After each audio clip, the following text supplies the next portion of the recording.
Welcome to a new AF chat with me, Ariel from Appfigures, and today we're going to be continuing to talk about A/B testing, and I have a great guest to talk about that, Joy from Phiture. Joy has been in the ASO world for a while. Joy and I have actually worked together in the past on some of our content, and I was really excited to have Joy on this. So today we have a great topic. We're going to talk about what do you do at the end of A/B testing, and how do you make sure your A/B tests don't fail? And you think it might be at the end, I just end the test and move on with life. But it gets a little bit more complicated if you want to do it right and you want to actually use it to leverage it to get more downloads. And that's what Joy will talk to us more about. So, hi, Joy. Thank you for joining me. Hi, Ariel. Thank you very much for having me. And yeah, as mentioned, it's a pleasure to be working with you for the second time already. It's always best when it's like this. Yeah, bit of a familiar face. Exactly. Tell us a little bit more about yourself, Joy, for those of you who don't know you. Sure. Well, yeah, as you mentioned, my name is Joy, and I'm originally from Johannesburg in South Africa, but I have been living in Berlin for the past 2.5 years. And I saw a couple of comments here of people who are also in Berlin. So nice to be here. It's all right weather today. Somebody can understand here. And yeah, as you mentioned, I've been working in apps optimization for the past couple of years now. My first company was with a small company based in Berlin with most of our clients in Switzerland. So that was smaller scale work with smaller brands, and the apps were very predefined. So our tasks, they were less exciting than what I'm doing at the moment. And this year I've been working for Phiture, which I'm not sure if any of you know in the group, but it's quite a big leading agency at the moment. We're one of the top 100 fastest growing agencies in 2021, which we're all very proud of. And at the moment, we're working with some very big brands. So Adobe, Headspace, Deezer, Spotify, most brands that people would recognize. So it's very fast paced, lots of experiments running, lots of things queued to be run. And we're looking forward to the A/B testing tool when Apple finally produces that. So that's what we will be discussing today. That's quite, you keep busy. That's all I can hear. Very much. That's really exciting. I think everyone is looking forward to A/B testing in iOS 15, or I think at this point it's A/B testing that will come from Apple. I used to say in iOS 15 because everyone thought that it would launch at the same time. Didn't exactly happen, but there's still time. Still time. So very cool. So we have been talking about A/B testing for the last 3 AF chats. We started with what is A/B testing, and we defined the basics, and we can link to all those videos if anyone is interested in seeing them and didn't get a chance to. And then we looked a little bit more at how do you construct an A/B test, and what should you test, what should you not test, how do you evolve your testing, because you don't just test once. If you want to do it for real, of course. And then we looked at something really specific, and that's seasonality, and that's because the holidays are coming up. Halloween is right around the corner. Christmas is rolling in soon. And we looked at tactics for how to do that. But one thing that is missing, and the kind of thing that I think is, I'm not going to say the most exciting, but it is the most exciting, is what do you do at the end? And how do you know when a test comes to an end? How do you know what's winning? How do you know if the results will actually give you what you expect, which is more downloads? And what do you do to formulate your next test? Can you actually use the same data? How do you make sure you don't fail with these tests? And all these questions that come at the end that sometimes get overlooked. Sometimes you think, I'll just change the color of my background. That's an A/B test, right? Ariel put it in his guide, so it should work. And I did put it in my guide, and it may work. But only if you know at the end to understand, to interpret the results. So there's a lot to how to do that. And that's what we're going to be talking about today. That's my very long intro for this. So we're going to be talking about things like, what do you have in place? When do you set up a test so you have the right results? What should you avoid when you look at your results? And how do you interpret them to make better decisions for setting up the next results? We're also going to be talking about things like statistical significance and sample size, those words that are usually associated with A/B testing, but may sound scientific and intimidating. They're not at all. They're just numbers. And we're also going to look at some mistakes that are all too common and really just ruin and destroy A/B tests. You spend all this time testing, and you do 1 or 2 little things wrong and everything is ruined. So we're going to help you make sure that that doesn't happen. Not for you, at least, because you're here. And we're going to wrap up with iOS 15 and what we expect A/B testing to look like in the new App Store, in the updated App Store, in the App Store, one of those. But let's start at the beginning. I think we're setting up an A/B test, and we've talked about this before, so it's less about the how do you set it up, but how do you set up an A/B test with the expectation of useful results? Where do we begin with that? I think it's a very important question. I mean, here we're talking about how to analyze the success of the test after you run the experiment. But of course, going into the whole setup, you need to know what thresholds you need to have in place to make sure that the results you're analyzing are actually accurate. So there's important factors which you need to look at to see how you're going to run the experiment. So I think I'll talk about 3 of the main thresholds which we usually take into account before the experiment, with the idea that we want to measure the results afterwards. And then 2 to 3 metrics which we deem to be the most important to see if the win was actually that accurate or if it was just sort of by chance. So firstly, with the thresholds, it's very, very important to work out your sample size. I think this is one thing which cannot be overlooked. So of course, it's very dependent on your user base. If your app is very small and you only have a few hundred downloads, of course, you have to work with that as your base. And then the bigger you get, the more installers you can look at, or the bigger your user base. So with the clients we work with, we're usually talking about thousands. So we want to have at least 1,000 installers per variant to make sure that we have got an accurate depiction of who's looking at our experiments or the variants. And just a small tip for the people in the audience who maybe don't know their sample size yet. There are many online calculators which you could look at and then see. You can look at your uplift and your current conversion rates, and then they do the maths and they basically tell you what your sample size should be. So I'd say that's the first threshold which you can't really ignore. And another very important fact to look at before actually running is how many days you want your experiments to run for. So supposedly, of course, we don't have the Apple testing tool yet, so we don't know exactly what to expect, but we have got some piece of information from them. And they say that the tests will be able to run for up to 90 days, which is a very long time. Of course, it depends on what you're testing, how big your audience size is, if you want to maybe take some holidays into account at certain times of the year. But generally, we would say you should run for at least 7 business days.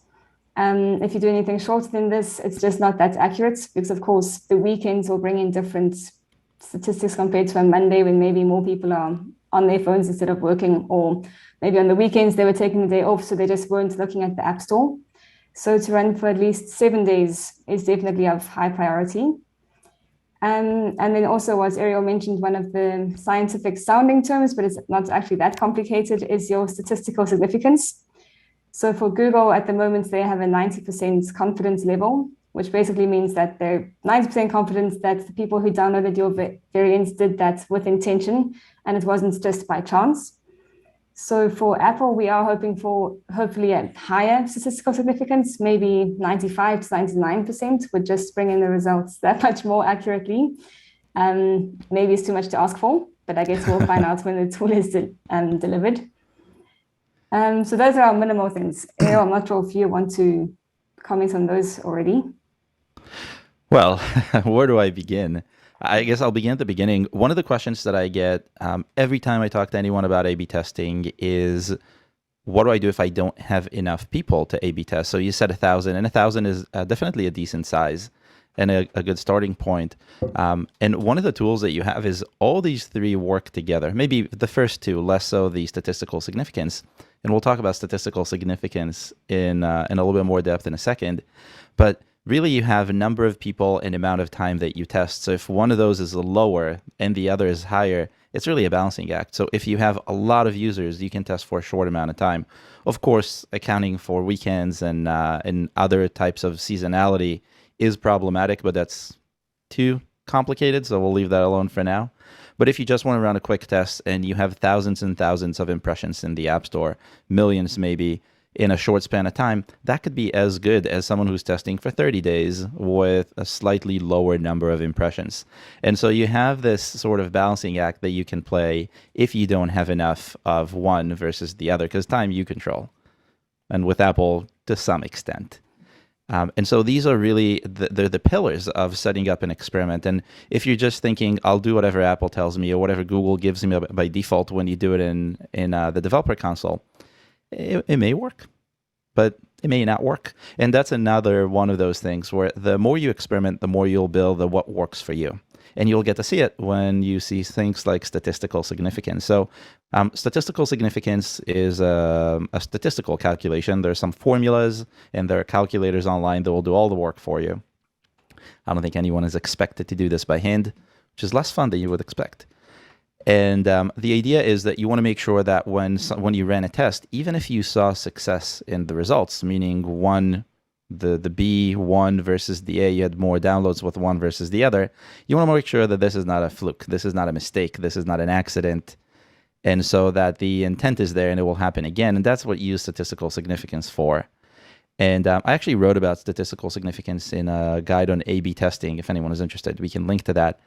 But the idea is that you have some number that tells you, yes, you did a good job, but you have to set it up the right way in order to get to that number with the right audience size and the right amount of time. So those are, if you don't think that way, you could run into a situation where at the end you have results that are not that helpful. And that's a great point, I think, that is so simple. The thing about A/B testing that I found is that it's really simple. It may sound intimidating in the beginning, it may sound scientific, and to a certain extent, there are elements of science in it because it is an experiment. But ultimately, it's super straightforward. You change a thing, you look at the numbers, and if things work out, you have more downloads at the very high level. And one of the things that I think is intimidating is that at the end, it's sometimes hard to tell if something worked. Sure, we can look at statistical significance, but beyond that, or if we don't have statistical significance, what are your go-to kind of rules of thumb to understand if something worked? And if so, what should we do next? I think the most important here is really to look at the hard numbers. So, I mean, the main reason behind experimentation is to, of course, bring in the downloads to the variant which performs the best. So the more your variant appeals to the users, the more downloads you'll get, the more revenue you'll generate.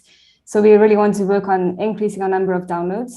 So that's one of the main metrics which we do look at after the experiment. At the moment on Apple, it's called app units. They have recently renamed this to first-time downloads. So we'll see what that's called in the tool. But what's very convenient with Google is they give you your actual hard number of the installers, like how many you got per variant. And then they show you how many you would have received if they had only had the one variant to see, which are your scaled installers. So we always go based off our scaled installers so that we know if this variant wins and is applied, we could have potentially got 5,000 downloads instead of the 2,000, which we got because we had split the audience between the variants. So scaled installers is definitely of utmost importance because that shows you your projected uplift, which you could expect once you have applied your winning variant. And then we also look at the conversion rates before and afterwards, because often we can have one variant which converts very well, and we see our conversion rate is maybe 25% or 50% or any number which is working in our favor, and we will decide to apply this variant. But then it's very important to revisit this at a later stage, because it does happen that users change their minds, or maybe competitors enter the market. There's reasons for them to no longer like the variant which did win. So we always have to revisit this. Perhaps it depends on your app. Once again, it's always very specific to you, but maybe 2 weeks or a week or a month later, and see if your conversion rate has significantly dropped. Then it's time to test or to work out why it dropped and why there is this discrepancy between the winner and then why it's decreased at a later stage. That's another good tip that I think isn't really talked about enough, that after your test with high statistical significance is done, you should still make sure that it works. And you do have the data. You don't need anything special other than looking at conversion rates and looking at the raw numbers. That's a good tip. We should put a tip alert on this on the screen.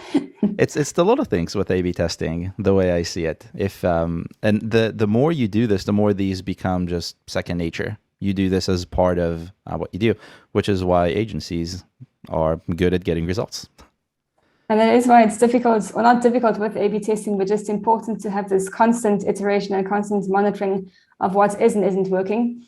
So of course, I mean, these days there's so many apps in both Google Play and the App Store. We're talking about millions here.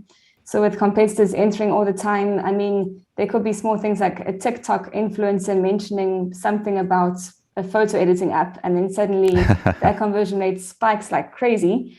And that's not really a sustainable long-term spike. So there are so many elements which influence why your conversion rates could change either for the better or the worse.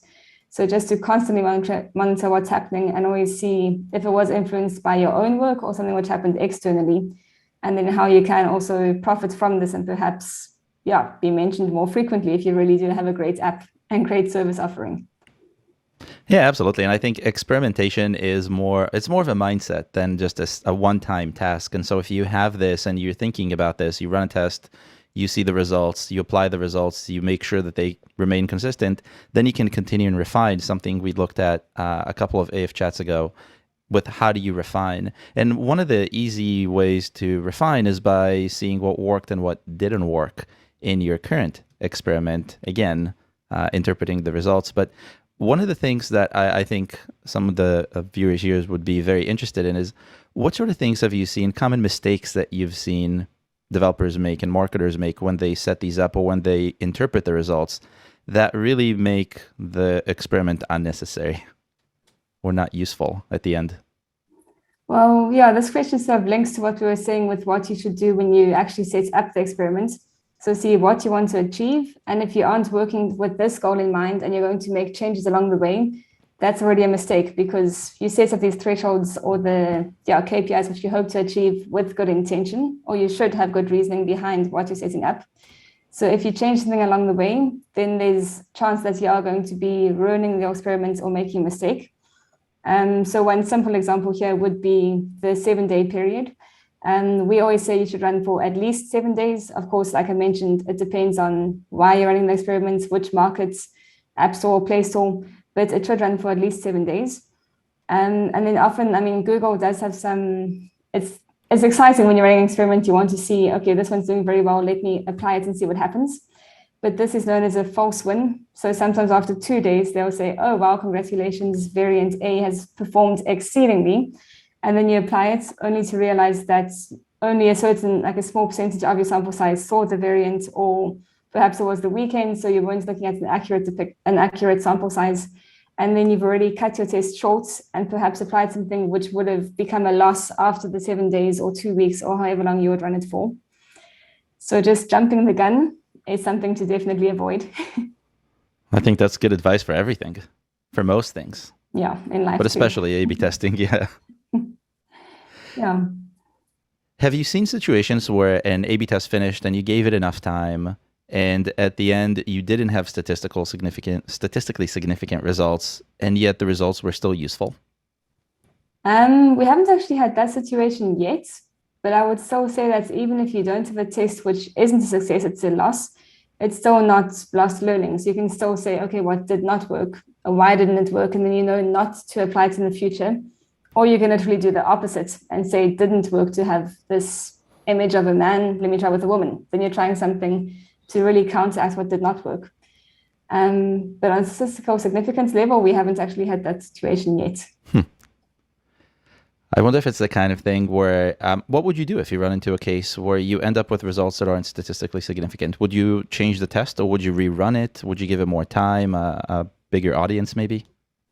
I think it's always worth first seeing if it was perhaps a bug. It sounds sort of simplified, but sometimes with these consoles, we don't actually, if the results don't always make sense, it's worth checking if it was actually from your side or from the platform's point of view. So firstly, I would check to make sure that the same thing hadn't happened to other members in the community. We have these apps optimization Slack channels, which I think some people in this audience would have got this link from. So it's worth raising the questions on these forums and seeing if somebody has experienced the same thing. But if not, I think definitely to rerun would make a lot of sense. Perhaps you did just run the test at a bad time where people weren't willing to download, or it wasn't, COVID, all of these external factors really do play a huge role. So I would rerun it first and then see in which direction that test takes us. I think that makes a lot of sense. It's again, jumping the gun if you think that a test just didn't give you the right results and you go and you redo the test, but maybe there's something useful in there. as long as you actually rerun it and see maybe it was the number of days or the size of the pool or a combination of the both. Yeah, exactly. But that's it again goes back to if you set it up properly, then you should be at the right place in the right spot. But if you didn't, or maybe if the right place was a little bit more difficult to figure out at the beginning, that's how you would do it. One thing I forgot to mention is that if you have any questions, you should drop them in the Q&A. There's a Q&A button on the bottom of your screen. Drop all your questions in there, and we'll try to get to them now or at the end, wherever they make sense. I see a few that made their way into the chat, but the chat is rarely a good place for questions because there's a lot of stuff going on there, and the Q&A is a much better place. But back to A/B testing.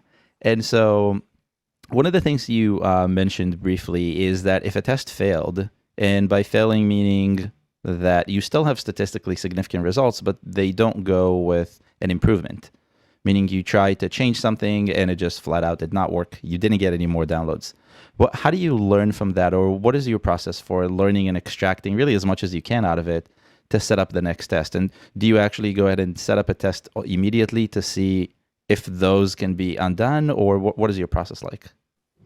I think this is where frameworks really make a big difference in what you're doing. So you're following some kind of set framework, and once you're at a certain point in the framework, you can then follow what to do. I mean, just to make it a bit simpler, at some point I can link the chat here to our conversion rate optimization framework, as well as our flywheel approach.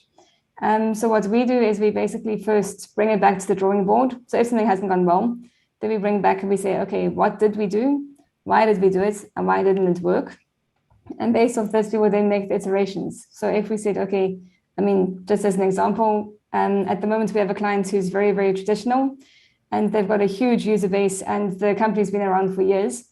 And their screenshots are very simple. Their background is just plain gray, and we don't really have much activity or excitement in the screenshots. And they wanted to do a complete rebranding. So we went all out. We called it the bold experiment because it really was bold, with neon colors and just young people, different cultures, really to sort of wow the audience. And this went very badly. We had the correct statistical significance, and the user base, everything was as it should be, but the users just didn't convert very well.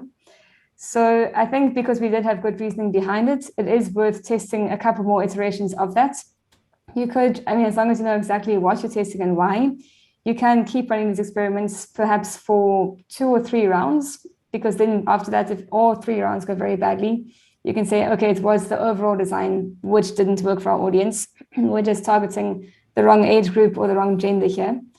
But it's important to just record everything that you're doing. So we also keep an experiment library where for every locale, every main store listing, custom store listing, we record what we did, what did work and what didn't work. And then moving forward, you don't have to go back to the drawing board. You can always just base off this. So the flywheel approach, as you move forward, you know what worked, you can take from that for the next time, instead of always having to go back to square one, because then you save a lot of time and you're testing things which have worked. So your uplift should increase more and more over time. Yeah, and I think the iterative way these kind of evolve, especially if you have a goal in mind and you're going to work with experiments until you get there, is just so powerful. You run an experiment once and you can get great uplift, but you run it enough times, you will get consistent uplift, which is kind of a superpower, I think, when it comes to getting more downloads. People always ask me, what can I do to get more downloads? And I always say, make sure that what you put in the App Store or on Google Play is the thing that serves your users best. And I think my problem is I A/B test email subjects all the time.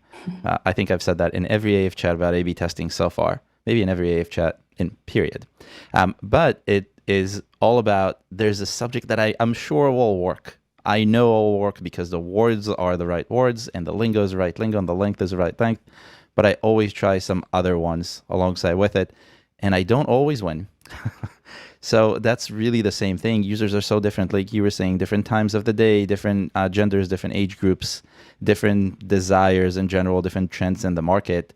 And when they see your screenshot, whether it's a plain background or a busy background or a neon background, it might resonate with them a little bit differently. And it's so hard for us to just know what's going to work, to just decide this is going to work. And that's where A/B testing really shines. Yeah. And I think that Um, also links back to your question about the biggest mistakes you can make. And that's always with us thinking we know what the audience wants and we will test until they sort of convert for it. Instead of taking ourselves and putting us into the user's shoes and saying, okay, what do I want to see from the apps which I'm searching for? So you've reversed the spectrum.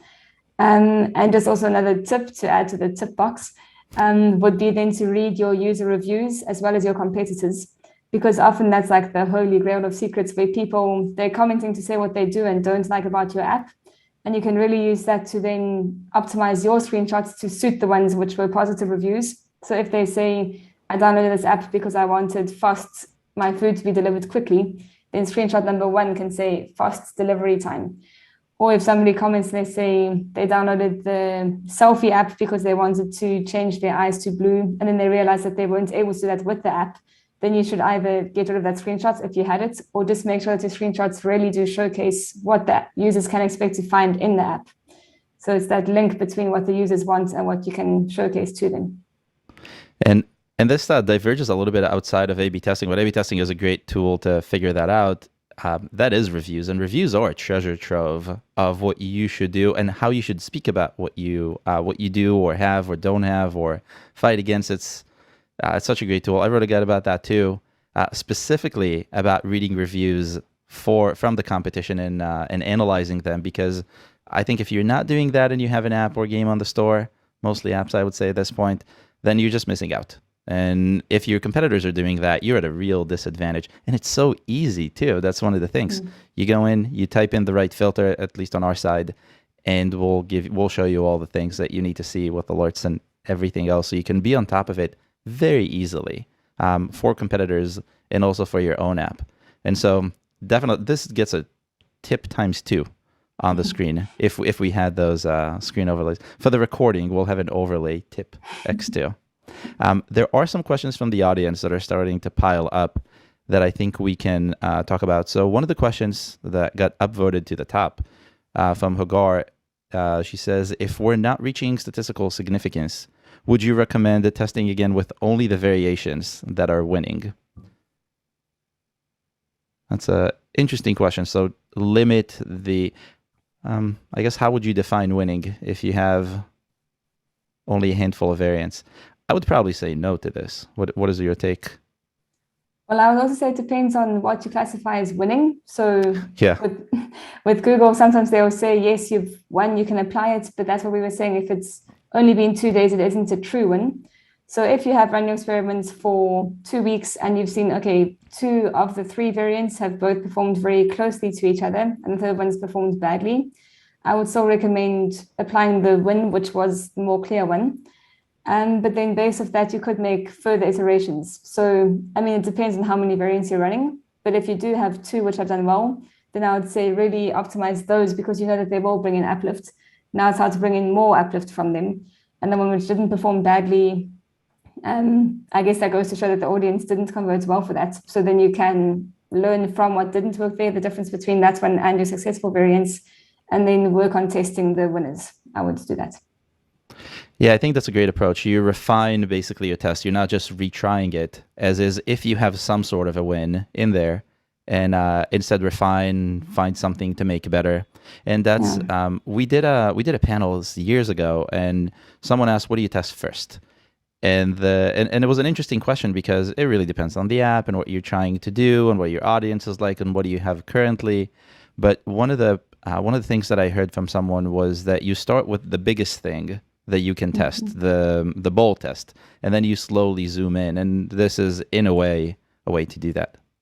Yeah, exactly. And always just testing one thing at a time. So if you do want to test the bigger thing, like maybe say the in-app imagery, then just test the in-app imagery. Don't do that and your copy and your background color and the screenshot order.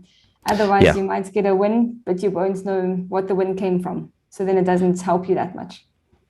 And this is, I think, another good point, that if you get a win, unless you know why you got the win, it doesn't really matter. It's okay, you got a win, you got a few more downloads, yay, great, but does that really change anything? And the answer is maybe. And I see this question in the Q&A has taken kind of a life of its own, and there are some responses. So I think all of those make sense, but we'll move on to the next one, an easier question that says, I wonder if there are A/B testing goals other than conversions. Are there? I would say yes, maybe less quantifiable ones. But if you want to start looking at specific brands, then I think it's worth seeing what does and doesn't convert well for your brand. So you could perhaps test with the brand logo in your screenshots and see if that works or not, just to really use the App Store and Google Play as a tool to market your brand further and get that recognition out there. On a more quantifiable scale, I'll start with the number of downloads. Of course, there isn't always a conversion because the install becomes a download. If you download it directly, the higher your downloads, the better. So those will be the more numerical numbers. But yeah, I'm not sure if you have any specific goals. Would you look at other than conversions? I don't think I would. I think one that's the most important one that we can optimize for, especially with the tools that we get from the App Store. I would say I'm even thinking about maybe in-app A/B tests when you test buttons and interactions and specific screens. And that's kind of the same because you bring the user to a point where they have to make a decision or have to, I guess it is making a decision. And whether they go with a yes or a no or a true and a false or something like that, that's conversion. I can't think of anything else I would test. There was a comment, I think, in the chat, something about branding and how you can set up an A/B test, or you can set up a set of screenshots, for example, and they would give you better branding versus better conversion. But branding is so difficult to measure, so I don't think I would use A/B testing for that. I would try to use something else. Especially for the smaller apps, perhaps if you are two big competitors like maybe Bumble and Tinder competing against each other, those are two apps which people would recognize the branding of on the streets. You don't have to be taken to a specific platform to say which app is which or which company is which. Yep. So for the bigger companies, perhaps it is worthwhile testing your branding. But for any smaller apps, there's just so many of them. If you have a small food delivery company in Indonesia, to be testing two against each other where people don't really know either one, I don't think it's the best medium to be using your branding. I mean, it would work. You can, of course, try to market yourself through the App Store or Play Store, but I don't think it would be the best place for it. Yeah, I agree. And I think I don't think A/B testing would help in that case at all, because that's still something else. It's a totally different kind of way to look at things. Yeah. So that is a good question to negate. There's a question from Christopher who's saying, if you have specified the number of days to run an experiment, would you still not look at daily chart of the unit, of the uplift? And then he gives an example of if you had a large positive increase novelty effect in the beginning and then it went down, but the results are still statistically significant. How would you interpret? Do you interpret the trend of uplift, or is it mostly focused on the overall at the end? I mean, the question here, I think, is important to note that we will still include the 7 days. So even if you're running for 5 days and you see that perhaps even over the week it decreased and you got less and less responses or less downloads, it still could spike on the Saturday or the Sunday because those are days which you haven't yet run your experiment for. So I agree that it is worth looking at the number of days to see which ones, if you can pick up a trend, like say every weekend you receive less downloads, then you maybe want to run for 10 days so that you can have better uplift on the weekdays. But I don't think that changes the question of running for the full 7 days. It's so important to include the full business cycle. Agreed. I think the results at the end are the results at the end. How we got to the results at the end it tells a different story for a variety of reasons, because of seasonality, because of weekends, because of trends. For example, we know that when some events happen, there's just less demand for apps throughout the day. And it can be little things like news events or conferences or other things. And it really depends on the app. It depends on the use case. And so I completely agree. I think the results at the end are the ones that you should go off of. So if you have statistical significance and the results make sense, I would not care if it's like this or like this for the most part. The average. Exactly. Hopefully that was a good answer. We have a few quick questions. Let's see. So Andrew asked, you mentioned running experiments multiple times. Are you suggesting running an experiment, apply the winning variant, then run the experiment to see if it stays the winning experiment, the winning stays winning. I don't think that's exactly what we said, but take it away. I think that's maybe bringing us back to the question where we were saying, is it still converting well? So you want to make sure that the variance which you applied is still technically winning, I guess. But this, you wouldn't have to get through more A/B testing. You'll be able to see your conversion rates through your normal Google Play console or App Store Connect. So if you see that it stops converting well, then I would say that you should definitely iterate on the winning variant. So don't rerun the same experiment because, I'm not sure if I'm answering this question too simply, but if you have seen a winning variant, then you should apply it. So then that will now be your current set of screenshots. If it starts converting badly, then you don't run it again because it's already live. So you then need to make changes on the screenshots. Perhaps you can reshuffle them so you have a different screenshots order, or you could think about changing your copy or your images, but keeping the design the same.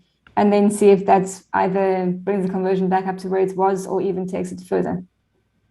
I guess that's also a great point. Not I guess, I know that's a great point. And that is if you end up with a test that either doesn't work or works in a way that you didn't want it to work, you can test the same elements, but just slightly different, like you were saying. So maybe the screenshots are fine, but the order is not correct, or the order is not ideal. Or maybe the screenshots are fine, but the captions on them is not what's going to convert the best, or something with maybe the app icon is really ruining it and the way they all work. So that's a good question, and that's a good answer. I think that's exactly what was meant here, I think. Yeah, I think if you ever have any form of win, it's still worth trying to see if you can then emphasize on that. Because there's lots of things which you can test, but it's still in a certain way kind of limited. So you normally, which actually links to this question of saying what to test. The usual things which I would recommend testing would be your background color, especially, just not to go too off track now, but one of the most recent findings or things being written about is that if you're looking at different localizations, often the users convert a lot better if their country's flags colors are in the screenshots. So we had an experiment for Saudi Arabia where we had green and white backgrounds, and we saw conversion rates increase really well. And we believe that that's because we had used their flags, and then people feel a sense of pride, or they feel some kind of affinity, and then they'll download the app. So there are things to test, such as your background colors, which you could have there for a certain reason, screenshots order, your copy, your icon, your in-app imagery. So if you want to focus on people or maybe objects, depending on what app you have. And then depending on that, if you do have some kind of win, so if we see we've now had the Saudi Arabian flag colors winning with green and white, then we will keep that and then keep iterating. So keep the green and white, but then change the screenshots order, or maybe change the in-app images, but keeping what has been successful. I think that's very interesting. It definitely makes sense. I've looked a lot into that region. That region is up and coming, and there's a lot of excitement and interest in Saudi Arabia and the Emirates and those. And they behave a little bit different than what we're used to here in the US, at least. And so that makes really a ton of sense. Another tip times 3. We have all these tips. We're going to make a video of just clip all the tips. Clip tips. It's going to be clip tips, tip clips. Tip clips is better. Wait for the recording. There will be tip clips attached. But yeah, that makes sense. There is in one of the previous AFChests that we did, because there is a question of what to A/B test that you just touched on. We had someone who said that they ran through 10 A/B tests of completely different things, completely different variations before they managed to get any sort of real movement. And so they failed 10 times before number 11 was actually useful. And so for Andrew, who said that they have tried many tests but did not produce any real significant differences, you just have to keep trying. If you want to get to that point and you believe that there is an ability for uplift, then keep trying. I actually wrote a guide with a whole bunch of different things that you can A/B test. I don't know if you got to see it, but if not, we'll link to it in the chat. Maybe that will give you some ideas of things that you can try. And then one more question that has to do with competitors, so I like it. Maya is asking, when you A/B test and you look at competitors, what do you define as competitors? Are those the ones that show up in search results? Are those the ones that show up in the category? Are those the ones that are similar to your app? How do you look at competition? I would say once again, as always with apps optimization, it depends very much on the app. So if you are ranking in, say, the 100th position, of course, you're very far down in the listing. It's good to take some tips and advice from the top 5 or top 10 competitors because you do want to reach that position. But realistically, the top 5 or top 10 are the big names. They probably got paid advertising as well. And they have big teams behind their apps, which really do help them to rank in the top 5 or top 10 positions. So I would say it's always worth looking at them, see what they're doing, and see if it is something which you could implement into your app. But it's also beneficial to look at the people who are ranking more in your areas, maybe the top 50 or the between 60 and 70 range. Then they're the ones who are more, it's more easy for you to take over their positions because they are more closely linked to you. I would say it's worth looking at both, the top ranking apps and the ones in your zone. I think that makes a lot of sense because, like we were saying with iterative improvements, you can't iterate from number 50 to number 1. Maybe it's possible, and with enough ad spend, everything is possible on the App Store. But realistically, for people who are not going to do that, if you think about iterating slowly up and up and up, and that's really the power of App Store optimization. When I talk about keyword optimization, it's really the same. You shouldn't aim for the keywords that will get you to number 1 if you're number 50. If you're number 5, sure, we can look at that. But if you only think about one jump up, 2 jumps up, 3 jumps up, and that's a great way to look at competitors and what they do. Do you think to an extent also those are the kind of competitors that are being compared against you when it comes to features or to things like that? Also depends on the category which you're looking at. I think one of the problems with both Play Store and App Store is that there's very few categories. So many apps don't really know which category that they actually fall into. So it could be that you happen to be in the, photo and video category, but you're actually sort of a lifestyle app. So you don't really know exactly which category you fit into. So in terms of that, or would you mind repeating your question? Sorry, I went a little bit off track there. And then No, you're going exactly on the right track. The idea of picking competitors is if you only look at features of the app, then you might look across different categories. If you only look at a category, you might omit some of those features. So how do you kind of balance that out? Yeah, so I think it's very important to look at the features of people in your apps, but then the ones who in your category, but the ones who you can identify are actually offering a very similar product to you. So if you want to compare yourself to somebody in the photo and video category, make sure that they also have the selfie features or the retouch features or anything which your app offers. It's important to align your competitors with what you actually have to offer. Otherwise, you might be comparing to somebody who isn't actually a direct competitor. So really, the features are very important, especially if you are one of the higher ranking apps. Then it's important to see what the other top 5 or top 10 competitors are showcasing. And then features would be, I would say, the most important, because when you're in such a high competition or you're so high up in the category, most of those apps are fairly standardized, but then you have to really showcase your unique selling proposition. So see what they're showcasing in their first, second, third position. Maybe see if that works for you. And if not, if your app has one real small feature which nobody else has, then showcase that, and then you'll be the person who stands out. But yeah, features are definitely very, very important. And a good way to know what to feature and what to showcase goes back to reading reviews and understanding that sort of sentiment and highlighting what is either unique to you or is a pain point with others or somewhere in the middle. So it all comes together at the end. And I think that makes a lot of sense. We were on, before we jumped into questions, we were on mistakes, I believe. So we said a big mistake is not waiting for the entire period. And that was also a question of when do you pull the brakes. But kind of an extension of that is, say you are looking at the trends and your A/B test is really ruining downloads. So on day 3, you're getting 10% of what you would get download-wise.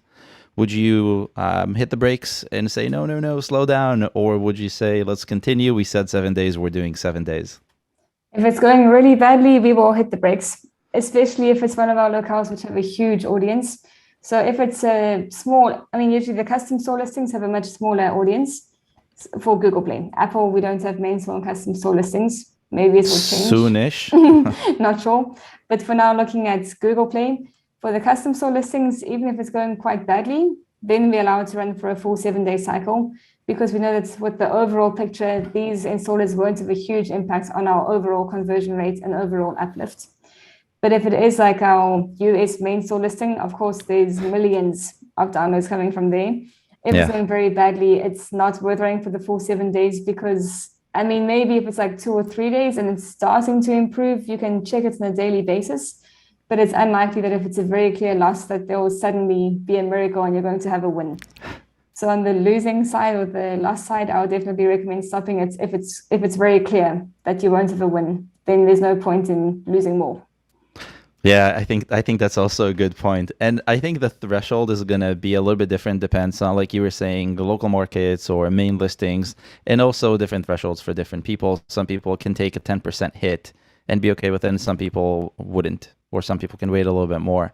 So it's more of a based on you and based on your app. And a lot of what we say is based on the app and based on the competition and based on how you're doing things. But ultimately, it's all fairly, the ideas are similar. It's the specific implementation just a little bit different. So that all kind of works. There's another question from Christopher, who's given us really great questions. Thank you. About releasing features over time and A/B testing those, or releasing things over time and A/B testing. And I'm not entirely sure how this ties in, but I think the question is about how do you test if improvements are not all available immediately and you're doing things over time. And I think the answer to that would be test over time. So focus your tests and make sure that every time you introduce a new update, introduce a new feature, you A/B test that. Maybe move it to the front with your screenshots or highlight it in your screenshots. And we've been talking about screenshots a lot, but do you do any sort of tests with the video? We don't test the video too much. It's just that it's quite an expensive medium to actually produce. So it's definitely beneficial. I would say if you have the resources and the capacity to test videos, then you should go for it, because some users do prefer to watch the video compared to scrolling through the screenshots. But the general rule of thumb which we go by is that videos don't convert much better than screenshots. So it's not really worth our time and efforts to allocate all of those resources into producing the video and the time, and then perhaps not actually bring any uplift. It also depends on what you want to showcase in your video. So at least they often show, or they're always shown without any sound. So people are likely to watch it, also if it were to play automatically. But I do think that these days we're quite overwhelmed with videos popping up and playing. So my personal opinion, maybe it's not necessarily a best practice, but I would say that screenshots are more beneficial and they bring in more uplift because they're much more achievable to actually produce, and you can run 3 or 4 variants at the same time. Videos, unless you want to create 4 different videos, you're probably just going to be changing like the length of them. There isn't as much to test on a simple basis. Yeah, that's kind of the trend that I've seen. So I've been doing app teardowns for a long time now. I think we're getting close to season 4 at this point. And the number of apps that I've seen, and I've looked at large apps, at indie apps, at pretty much everything. The largest number of apps don't have videos at all. I've seen a handful, and every time that I've seen a category or I've seen an app with a preview video, it's because their competitors also had it. So it's very rare that I will come across an app that has a video and is potentially A/B testing a video, but none of their competitors are. So it usually comes in a group, and I think it's for the same reason. It is kind of an ordeal to produce videos, whether you're really good at it or not. It takes a lot more effort than producing a static image. And so going through all that, and if you just do a video and you don't A/B test it, it's kind of like just doing a screenshot and not A/B testing it. You run through the same risks of, I chose what I want and not what the users actually want, and I'm hurting my conversion now.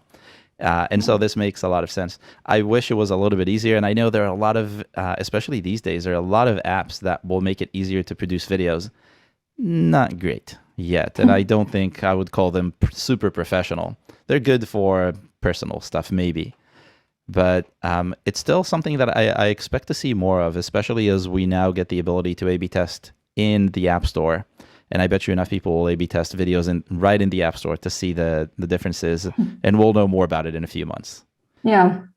And I think also one more difference with Google Play and App Store. For Google Play, we also run many experiments or A/B tests on the short description, because for Google Play, of course, the keywords are indexed. So you will rank for those keywords, but the algorithm does work fairly differently to iOS. So we use the short description more as sort of a marketing way to convince the users to download the app. So it's more of a conversion factor than a ranking factor. So that is something which you could also A/B test on a budget. You don't have to have huge resources or time for that. And based off that, then you can also learn which phrases work better for which locales. If you want to have a more marketing approach or a call to action, that can also be A/B tested fairly easily. And I think it's also very beneficial. Absolutely. Absolutely. There's one more question from Hagar, and then I want to talk about iOS 15 quickly, or what's coming soon. She says, kind of basic question, but how would you decide what to test next in the consoles? We don't have enough data there to understand what was working and not working specifically. And my easy answer to this is test everything you can think would work or not work, would fail miserably. Follow your pretty much everything you can test. Follow best practices. Follow guys like the guy that I linked to somewhere in the chat. That's where I would start and test all those and refine them. And AF chat from 2 AF chats ago, the second one in this series went specifically into with examples on what to A/B test. I think it's definitely worth a watch, and I think there's a link to that in the chat too. What's your take on this, Joy? Yeah, I fully agree with what you said. And just to maybe compliment in the last part of the question here, where it says it's not enough data to understand what did and didn't work specifically. I think this is where you don't necessarily need tools to actually do that, as long as you have a good reason behind what you want to test. So you say, I want to test the color, I want to test the green background. If it worked, then you don't need a tool to tell you why it worked, because you know what you changed. So this is really with the iterative testing. You just change one thing with good reasoning behind it. If it works, you apply it, and then you've got your answer. If it doesn't work, then you try a different background color, or you try a different variant of what you were testing originally. But as long as you're testing one thing and you know why, you don't really need external tools like StormMaven to actually tell you what made you win, because you know it already. Yeah, and I think that goes back to the beginning where we said that the test, the way you set it up, also has to do with the results. So that's perfectly on point. We're almost at the end, and we have just a few minutes, but one of the things that everyone, I think, in the industry has been curious about for the last few months is all the new tools, the A/B testing tools, and the custom product pages, which have been delayed once and twice, and who knows how many more times at this point. But Apple did say they will give them to us. How do you intend to put them into use as soon as they launch? I think the most important thing to do is plan for them. So of course, Apple says, yeah, it's going to arrive next month. We don't know when it's actually going to arrive. But if they do say, okay, it's arriving tomorrow night, then suddenly it's going to be a huge flurry to get everything organized. If you want to A/B test your screenshots or your icon, that takes time to get the design team and everything to organize them. So my biggest recommendation would just be to plan for it, get everything ready now, perhaps have 2 to 3 tests queued and ready to run. Another feature would be the in-app events. So if you do have any perhaps webinar or live events happening, which you can put a link to, then start to prepare your copy or your metadata for the in-app events there. But yeah, I'll just say, because we don't know when it's going to come, with Apple, you never know. It could be next week. We have to be prepared. So just to plan everything in advance. Absolutely. I think that's a great point. And I have a feeling that as soon as it launches, there will be a week where everyone is scrambling to get everything done. And in that same week, those who are prepared, if you're on this webinar, you'll know, will get all their tests in. And this is going to be such a big rush that Apple is going to be behind on approving them. And Apple will need to approve everything. I don't imagine that we can just set up A/B tests and hit the start button and they will just magically begin. So that's another thing to keep in mind. Because they need to go through approval, you can't just start them and see results immediately. And so this is a great point. You mentioned in-app events, which is something that isn't talked about often, but in-app events give you the ability to showcase actual events. They can be a virtual event or a real event in the app. Have you seen? How do you plan for events, for in-app events? Well, this will depend on if the client is actually posting an event themselves or not, because we're in agencies, of course, we don't have our own events or our own application. But for the clients we have, earlier I mentioned that Adobe is one of our clients. They have a huge creativity conference happening on the 25th of October in 5 days. So we wanted to have in-app events for this. It's unlikely because they haven't arrived yet. But I mean, the only things you really can prepare for the in-app events would firstly, of course, to make sure that there is an event happening. Otherwise, you've got nothing to plan for. But if you do have one, then there's metadata which you need to prepare. So here they've got, I would have to check the site again, but I think you've got your name, your subtitle, and your description, or your name, your short description, and your long description. And here the only keywords which are actually indexed are the name. So this would be another opportunity to rank for specific keywords which you want to target. So for us, of course, we're looking at photo editing apps. So we included photo editor in the title or in the name. But the short and long descriptions are not indexed. So there's just to come up with what you want to use to showcase your event, which will be happening, as well as the design. So there will be a card where you put your copy onto it. So it's basically designing one card or screenshots and then 3 different sets of metadata, and then you'll be prepared. Easy peasy. But one little thing that I think when it comes to in-app events, I did say virtual before. When I first saw in-app events, I thought that they wouldn't allow for virtual events, and it was all physical events. And that is not the case from what I hear so far. So if you have an event that takes place, whether it's a competition in-app or a sports game or a conference or a hybrid conference or really anything can constitute as an event. This is an event, the one we're doing right now. And so you have all these opportunities. And as I published a few weeks ago in one of my keyword teardowns about having featured in-app purchases actually gives you uplift in search results, I have a feeling this will do the same. Not exactly related to A/B testing, but cool nevertheless and useful nevertheless. So if you are thinking of taking advantage of all these new tools that Apple's going to give us, getting ready before they come out is the best advice I think that we can give right now.